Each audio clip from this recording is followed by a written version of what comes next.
Assalamualaikum warahmatullahi wabarakatuh. Pada suatu hari, Abu Nawas hanya tertunduk sedih mendengarkan penuturan istrinya. Tadi pagi beberapa pekerja kerajaan atas titah langsung Baginda Raja membongkar rumah dan terus menggali tanpa bisa dicegah. Kata mereka tadi malam Baginda bermimpi bahwa di bawah rumah Abu Nawas terpendam emas dan permata yang tak ternilai harganya. Tetapi setelah mereka terus menggali, ternyata emas dan permata itu tidak ditemukan. Dan Baginda juga tidak meminta maaf kepada Abu Nawas, apalagi mengganti kerugiannya. Inilah yang membuat Abu Nawas memendam dendam. Lama Abu Nawas memeras otak, namun belum juga ia menemukan muslihat untuk membalas Baginda. Makanan yang dihidangkan oleh istrinya tidak dimakan karena nafsu makannya hilang. Malam pun tiba, namun Abu Nawas tetap tidak beranjak.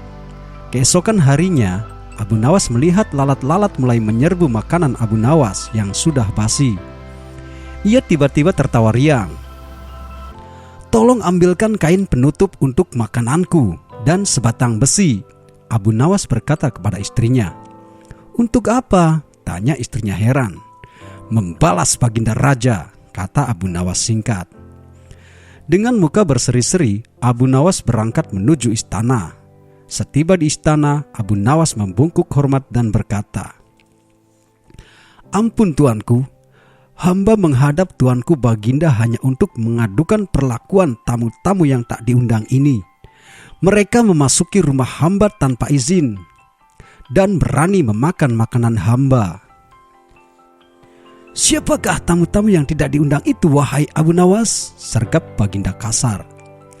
"Lalat-lalat ini tuanku," kata Abu Nawas sambil membuka penutup piringnya. "Kepada siapa lagi kalau bukan kepada Baginda junjungan hamba mengadukan perlakuan yang tidak adil ini." "Lalu keadilan yang bagaimana yang kau inginkan dariku?" kata Baginda. "Hamba hanya menginginkan izin tertulis dari Baginda sendiri, agar hamba bisa dengan leluasa menghukum lalat-lalat itu." Baginda Raja tidak bisa mengelak atau menolak permintaan Abu Nawas, karena pada saat itu para menteri sedang berkumpul di istana. Maka dengan terpaksa Baginda membuat surat izin yang isinya memperkenankan Abu Nawas memukul lalat-lalat itu dimanapun mereka hinggap. Tanpa menunggu perintah, Abu Nawas mulai mengusir lalat-lalat di piringnya, hingga mereka terbang dan hinggap di sana-sini. Dengan tongkat besi yang sudah sejak tadi dibawanya dari rumah, Abu Nawas mulai mengejar dan memukuli lalat-lalat itu. Ada yang hinggap di kaca. Abu Nawas dengan leluasa memukul kaca itu hingga hancur. Kemudian vas bunga yang indah.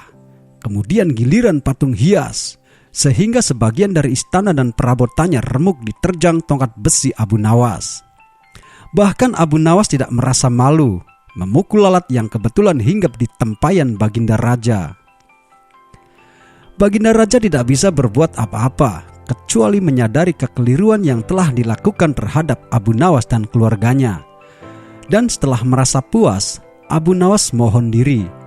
Barang-barang kesayangan Baginda banyak yang hancur. Bukan hanya itu saja, Baginda juga menanggung rasa malu. Kini ia sadar betapa kelirunya berbuat semena-mena kepada Abu Nawas. Abu Nawas yang nampak lucu dan sering menyenangkan orang itu ternyata bisa berubah menjadi garang dan ganas, serta mampu membalas dendam terhadap orang yang mengusiknya. Abu Nawas pulang dengan perasaan lega. Istrinya pasti sedang menunggu di rumah untuk mendengarkan cerita apa yang dibawa dari istana. Wassalamualaikum warahmatullahi wabarakatuh.